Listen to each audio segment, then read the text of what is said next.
Hello everybody, welcome to the participation meeting on the electronic identity and trust infrastructure provided by the Swiss government. My name is Rolf Rauschenbach. I'm the communications officer for the electronic identity, and it is a great pleasure to welcome you to the executive summary of the participation meeting we just had 2 hours ago in mainly German and also French. I am here in the studio with André Kunz. He is the open source and community manager, and we will together provide you with this executive summary. As always, a few housekeeping things. The presentation that we are showing to you is also available in German and French on GitHub if you would prefer to see it in that language. We will cover today a number of topics, mainly related to IT security, but not only. After the welcome, I will give you a brief report on the conference that we hosted last week in Geneva, the Global Digital Collaboration. Then I will also give you a brief indication on the projectathon that will take place in September on digital health here in Switzerland. Then a brief update on where we are in terms of the legislation. Then André will take over and provide you with an update on public beta and what is going on GitHub in that respect. The IT security of the trust infrastructure, the results of a master's thesis that we will basically jump over. André will mention a few things on that topic, but we will not get into all the details. Finally, I will come back and provide you with information on the bug bounty program that has been started just a few days ago. That's basically it. As always, we are recording this executive summary also. It will be published on YouTube, if not tomorrow, soon next week. Feel free to ask questions. André and also another colleague of ours will try to answer questions in the chat. But before you ask questions, please refer yourself also to all the different resources that are presented right now on the slide. Please ask mainly questions specific to the topic of today. You're more than welcome also to not ask the question in the chat, but to ask them over the microphone. I believe we are not so many people in this call, so that should really not be a problem. Also, we are discussing here the topics that we are presenting to you. All the political questions that also can be raised shall be addressed in a different venue, not here in our call today. Thank you for that. With that, I would like to start with the Global Digital Collaboration Conference, a brief report. It took place last week in Geneva. I would like to start with this photo. It is what one could call the family picture of this conference. It was hosted by the Swiss Confederation, yes, but we co-organized it with 52 organizations. You see their logos on the screen. And in front, the people you see there represent all these organizations as well. I will not get into all the different organizations that were co-organizing this event, but just briefly, you will realize that there were a number of important UN sub-organizations present, a number of important standardization organizations, a number of important open source organizations, and then a number of other institutions also relevant to our field of electronic identities, wallets, verifiable credentials in general. In addition to the organizations, we've had a number of delegations from different countries, also from supranational organizations such as the European Commission.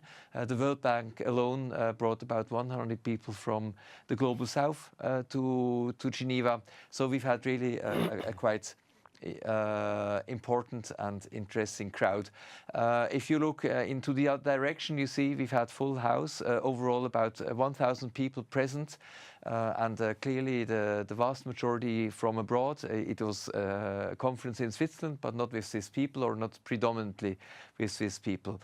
The program was very rich. It is impossible to cover now in this brief report everything.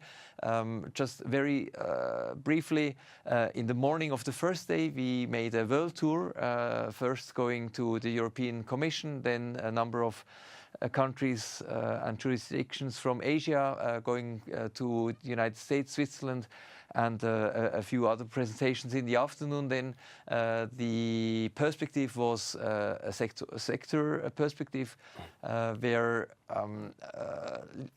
thought leaders of these different areas, such as travel credentials, health credentials, humanitarian credentials, and so on, presented where the sector is in that respect, be it in terms of standardization, be it in terms of use cases, and so on. I can tell you by now, all these presentations are available on YouTube, in a specific or new YouTube channel covering the global digital collaboration.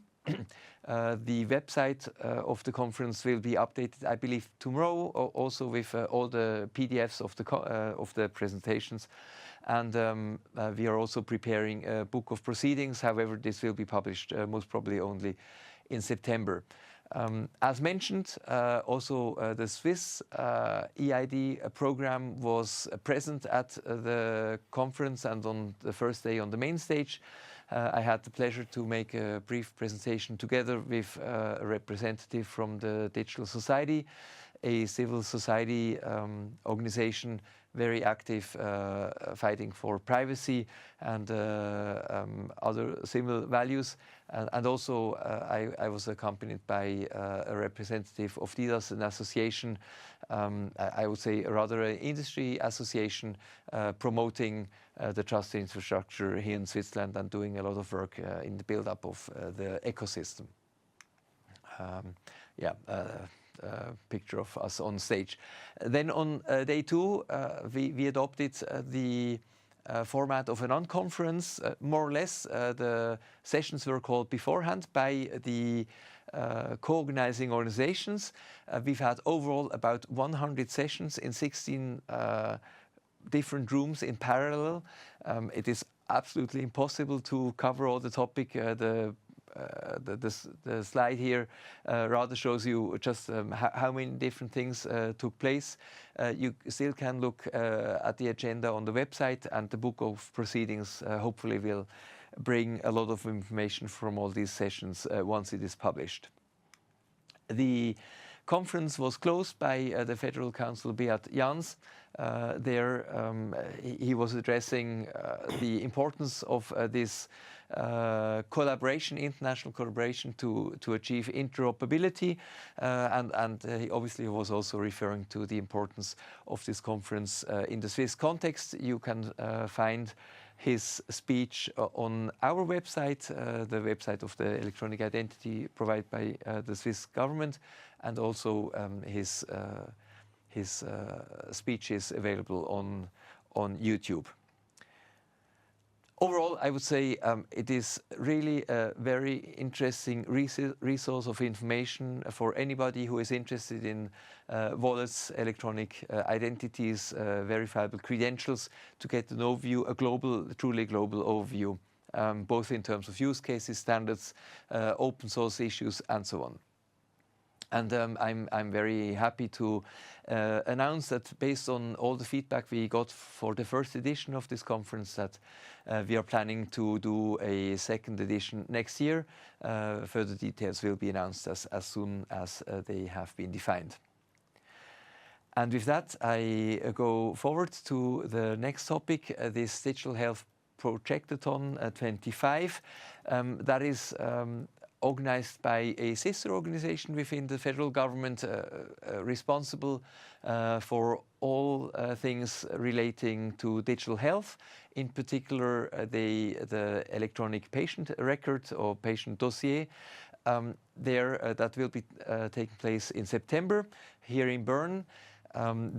It's mainly linked to this topic, but as one use case also is the login, the authentication to actually get access to this electronic patient record, AGOF and the electronic identity come into play.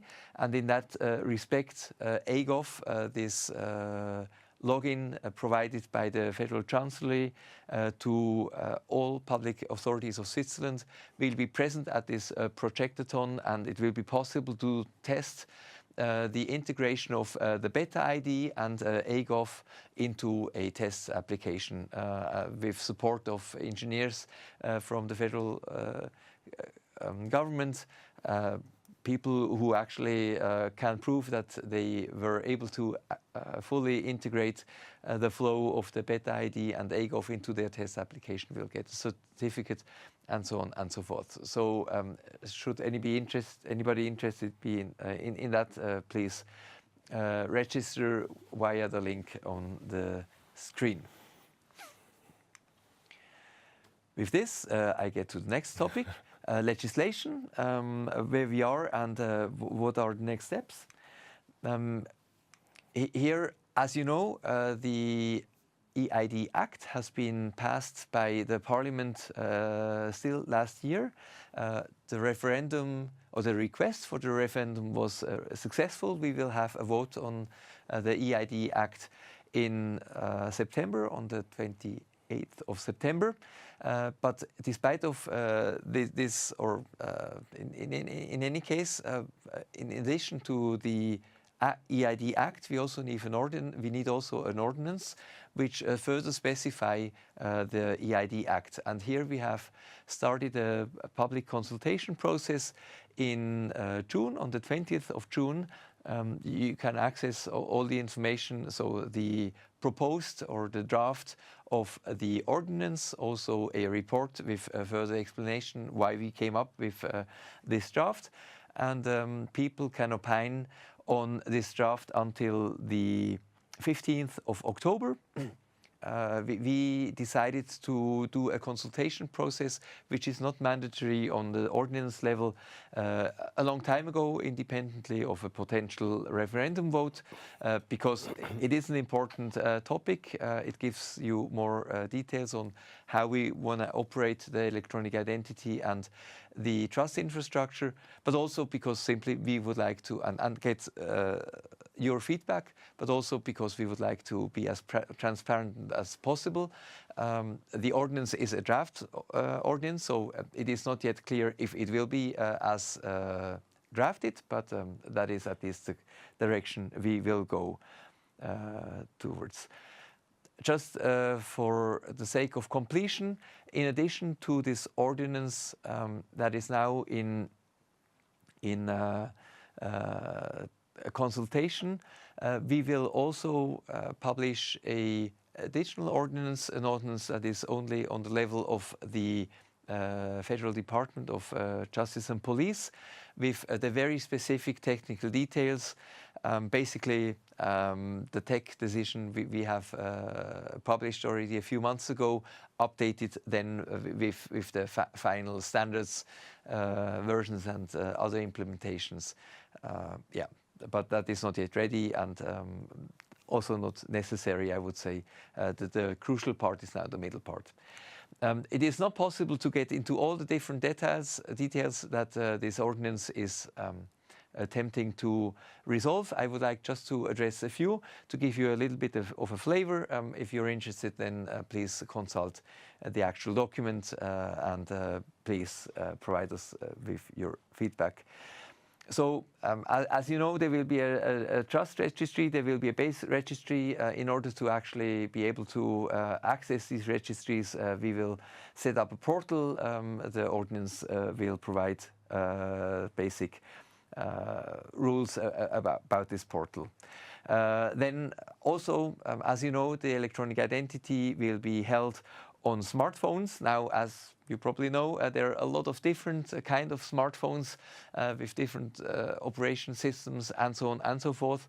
For security reasons, there will be a few restrictions in place, mainly if the smartphone runs an operating system which is up to date, and if also the security updates are still taken into account. If this is not the case, then we might not allow you to actually hold your electronic identity on this device. Then I would like to provide you with a few more information on what this wallet actually does. Obviously, it is the means to get the electronic identity, to store it, and then to present it. But in that context, we would like to provide you with the most information possible so that you can use your electronic identity in a safe and secure way. And in that respect, you will always get information on the issuer or verifier you're dealing with. In particular, if this issuer or verifier is known to us, meaning if this issuer and verifier is registered in our registries. It is maybe not very visible on this screen, but you can see this little verified or verifiziert sign, which actually indicates you that, at least from our point of view, you would be dealing with a trustworthy actor. Now, if you are dealing with somebody that is unknown to us because this issuer or verifier has not been registered in our registries, then we will inform you about that this verifier or issuer is not known to us. We will not disallow you to interact with this issuer. That is up to you to decide. We believe that we are all adults and can use our data responsibly and independently, but we would like to provide you with this information, so you would there get a warning. Now, if you are dealing with somebody, or if you're in a use case where somebody seemingly is asking for too much information or is behaving in another way which does not seem to be appropriate, you will be able to make a report to us directly from the wallet. We at the Federal Office of Justice will then look into that, and if the report is justified, we would then accordingly make a report, how do you say? We would register that on the registry. We would flag this issuer or verifier as somebody who is not playing along the rules. And from then on, if you would actually interact again with this issuer verifier, you would get alarmed or warned by getting the notification that this issuer or verifier has been notified or registered as somebody who is not playing along the rules. These are some examples which we deem interesting to you that are covered in this ordinance. Obviously, there are many other topics. Feel free to look into it, and also feel free to get back to us with your feedback if you feel that the ordinance is not yet as it should be. If there are not any questions to the topics that I've covered so far, I would hand over to André, who would give us an update on where we are in terms of public beta. Please. Thank you, Ralph, and welcome. To start with, I would like to give an overview of the development process, which is installed at the BIT. The teams, they develop internally on their own repositories. And the development cycle is 10 weeks. Actually, we plan for the next 10 weeks, and then we develop in cycles of two weeks. And after every sprint, there is a snapshot that is published, but this snapshot does not contain tested or adjusted code. It's just like the point where we stand at this particular moment. So after one planning interval of 10 weeks, then we are able to publish a version. And this version, this is fully tested and should be integrated with the other components of the swiyu Trust infrastructure. So to the participants of the community, it is mainly interesting when will new features be available, and if they have questions on certain topics in the repositories, when the questions or the new features will be processed. So with the public beta, we set up a new organization on GitHub. It's called swiyu admin ch.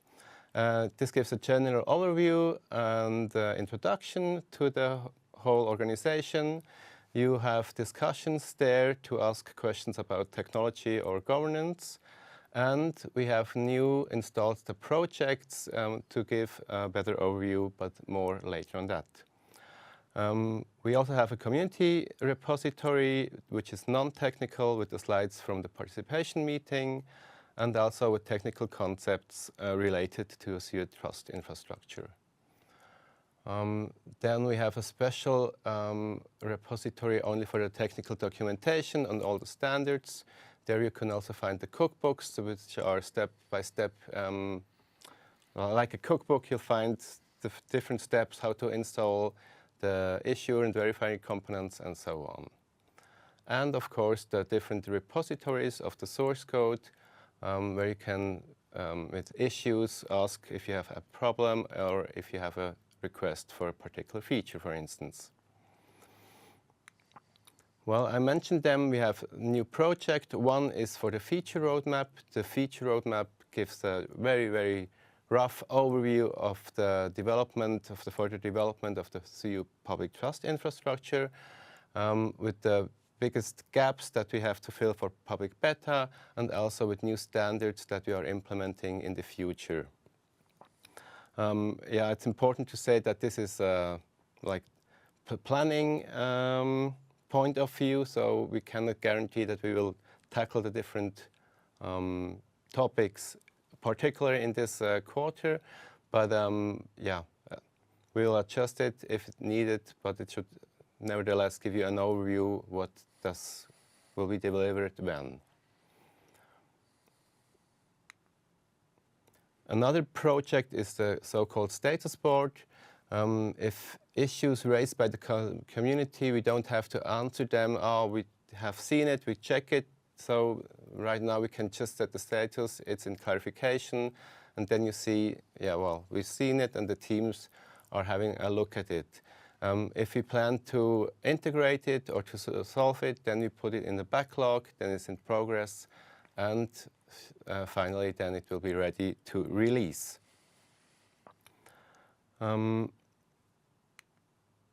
As Rolf mentioned, we have, from one side, we had penetration tests with an external company, but we also had some vulnerabilities identified by Fabrice in his master thesis.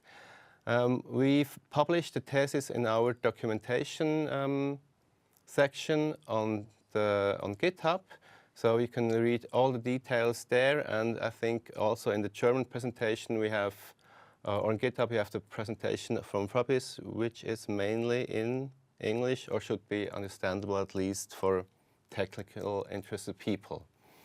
So all these issues that have been found. Maybe if I just step in very briefly, since we are not covering the presentation by Fabrice specifically, but what he has done in his master thesis was to establish a threat model for the trust infrastructure overall, and then based on this threat model, he has run the whole code and identified quite a number of issues. I think it was something between 90 and 100. About half of it have been resolved. The others are still on the known issues. And yeah, his master thesis, which is written in English, is available on GitHub for people who would like to get more information on that. Thank you. Yeah, I think that's all for the known issues. Related with the general overview of the roadmap and the status board, we have new channels for release announcements. You can either on GitHub subscribe with your GitHub account, or you can subscribe via RSS feed on the swiyu technical documentation website. We also have installed a channel for any service interruptions, if there should be one.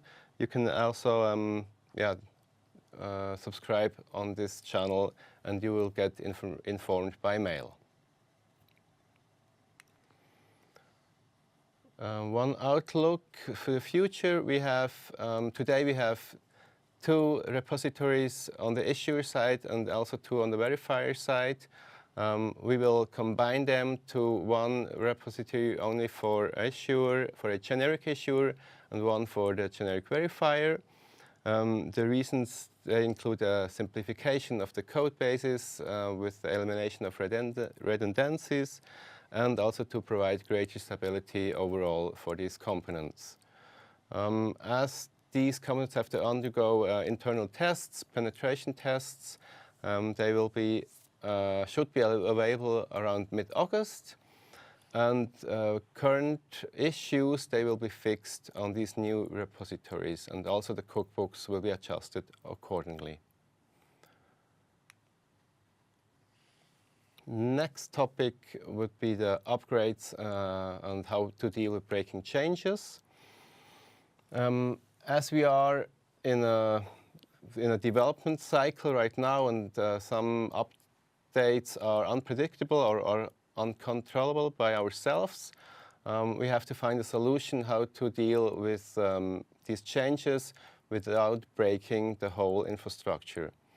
So to avoid breaking changes, we implemented the so-called expand, migrate, and contract model.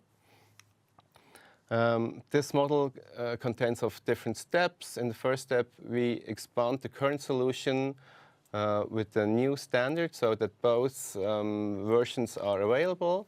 Our community has then the time to migrate before we have the contract step, when we only discontinue to support the old standards. This timeline makes it a little bit more comprehensive. First, you have the internal preparation, and then we announce the expand steps on the status board, and if it's possible, also with the release announcement. Then we do the expand step on our side, and the community has time to migrate their components until we contract it. For public beta, we have foreseen a time for migration of approximately 1 month. In production, we think about 3 months, but this time frame is not, well, it's a proposal from our side, and we are open to feedback from the community if this looks like realistic or not. One side note concerning the swiyu app. The app, they might have a shorter time frame since we do control them by ourselves.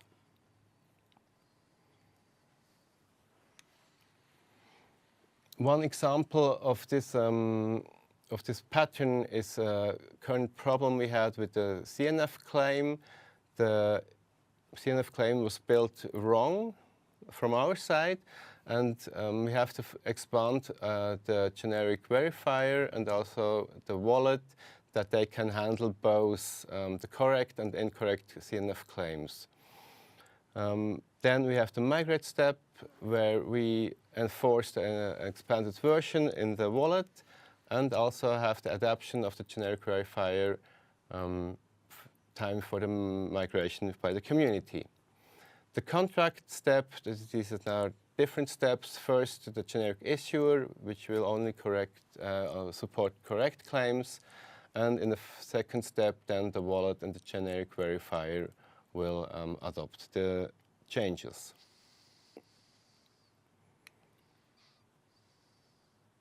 I don't know if there are any questions for the moment. If not,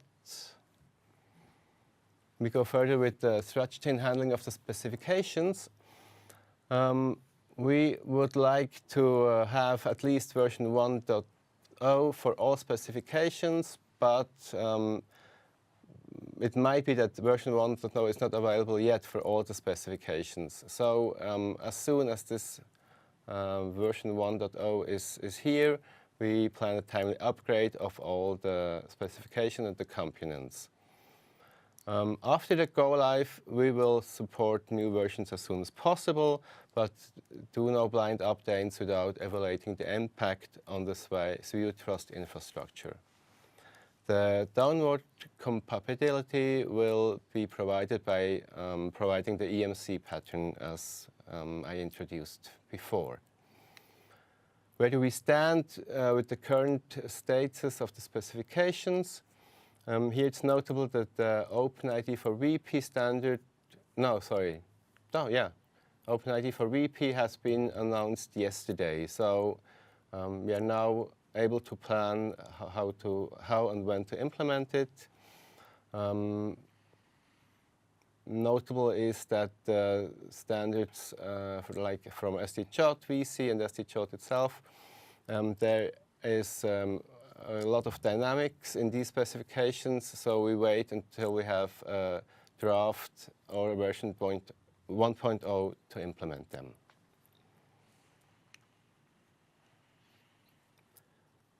This is basically the overview how we would update to the Web VH 1.0 with the steps for the expand, migrate, and contract in detail.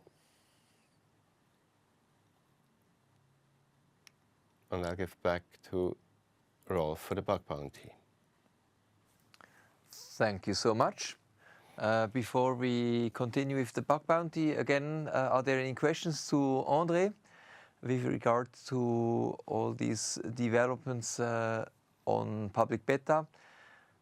I hope you appreciate that has been quite an effort to first of all, think through again what we will do in the next year, more or less, planned in a quarterly basis, yeah, we will continue working on these plans and on the issues and so on. So these new boards are really important mechanisms, not only for us, but also for you who might be interested in seeing how our trust infrastructure is evolving. And obviously, there's still a lot of stuff to be done, but now it is very transparent how we will do that. Okay, so we have already mentioned with this master thesis, which looked into the security, quite a few issues were identified. One could also call them bugs. And since we are aware of the fact that security is not a given, but security is always a process, and the more we work on that, the better, and the more also external people work on the security, the better. And for that reason, we have now started a bug bounty program. And here I have a few slides which introduce bug bounty programs in general. First of all, a timeline starting in '83, where the historically first IT bug bounty program, not yet called as such, was started, and then a number of other important moments where known or not so known actors started using this methodology to increase their security. And the Swiss Confederation is using this bug bounty approach since 21. In Switzerland overall, there are a number of important companies who also do bug bounty programs. Here are just a few represented. This is not the exhaustive list. For those who do not know yet what a bug bounty program is, basically it is to encourage ethical hackers to look into your source code, respecting certain guidelines, if they find something, a bug, a problem, a loophole, a security issue, they would report it, and if it is considered to be a real issue, then they would get a bounty, a monetary reward for their work. That brings us a number of advantages. Obviously, we can crowdsource expertise. We can increase the number of people who are looking into the code source. Bug bounty programs normally go on, not forever, but at least over a longer period of time. Bug bounty programs alone are definitely not a guarantee for total security on an IT system, but it is an important complement in addition to pen testings, which might be more exhaustive in the moment they take place, but it's always a moment, and then they stop again. Yeah, so continuity is an advantage of these bug bounty programs, and from the point of view of the institution or organization that actually is responsible for the code base, it has the advantage that we have to pay only when a bug is found and not just in general. Here on this next slide, you see very briefly how this whole thing works. Ethical hackers start looking for bugs. If they find something, then they have to provide us with a report. Then we look into this report. Actually, it is mainly, first of all, a company which is called Bug Bounty Switzerland, who is handling this platform and is doing a first screening. Then the Federal Office for Cybersecurity, who is responsible overall for the bug bounty program within the federal government, is also doing screening, and if they consider that the bug might be real, then we from the EID program will also look into it, and if the bug is actually valid, then obviously the ethical hacker would get a reward, and the reward depends on the criticality of the issue identified. An ethical hacker is always been verified in the sense of know your customer. Ethical hackers have to provide us with a number of information. You see them here on the slide before they can actually start working as a hacker of the bug bounty program. And they cannot do the hacking just anyway. They have to accept certain conditions and terms, and also the specific policies for each project, as now for the EID. And if they do not respect these policies and terms and conditions, they might be excluded from the program, or might even face civil or criminal consequences. But I was told that so far that wasn't really an issue, because these hackers are ethical. They want to stay in the program. They want to get rewards. They don't want to get into troubles. Now, that was a general presentation on the bug bounty program as we handle it. Now, specifically for the bug bounty program in the context of the electronic identity and the trust infrastructure, we have started this program on the 1st of July. At the moment, we are in the so-called private mode, meaning that only hackers that have been selected by us or this program, the Federal Office of Cybersecurity, are allowed to report bugs and are also potentially eligible for a bounty.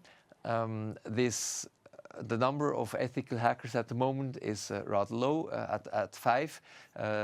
We would like to see a little bit how things evolve, and we'll slowly and steadily increase the number of ethical hackers allowed in the private phase. However, ultimately it is the goal to make this bug bounty program public, so that anybody can actually participate. Obviously, always registered, as just shown before. We don't know yet exactly when this will be started, but we aim at sometimes next year. And anybody who is not yet registered in this bug bounty program is more than welcome to register. You have here the link, and we are very much looking forward to your contributions. We are very committed to a secure electronic identity, a secure trust infrastructure, and we know that we can achieve this security only also with the help of others, such as maybe you in the call. That was basically what what we wanted to share with you on the bug bounty program. With that, we basically have already presented to you all the different topics that have been part of the participation meeting today. And I would like now to open again the mic for questions relating the topics we have presented to you, or maybe also other questions. We would be happy to answer them for you. What is going on in the chat? No questions from the chat. Okay. Only the information how to register for the AID and AGOF hackathon. Okay, excellent. Yes, that somebody posted the link, of course. Mm-hmm. Yeah.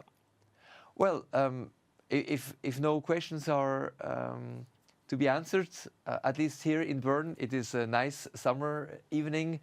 Soon the female Swiss soccer team will have a match, and in that respect, I would like not to prolong our executive summary. It is a summary. It shall be short and succinct. So let me just finish with announcing the next participation meeting will take place on the 2nd of October at 2 o'clock, and most probably then the executive summary again at 6 o'clock, October the 2nd. The date in September, we have decided to not make any participation meeting, as it is relatively close to the federal vote on the EID Act. We do not want to interfere in any way in this political process. But if you are a Swiss, I kindly encourage you to vote on Sunday, September 28th, the way you deem it correctly. We're very much looking forward to the result. And with that, I would just like to thank you again for your attention today, and look forward to speaking to you in 2 months' time. Actually, 3 months, I believe, because the August date obviously is also not going to be covered, as hopefully many will be on vacation. Again, thank you so much. Thank you also to André for being here with me, and see you on October the 2nd.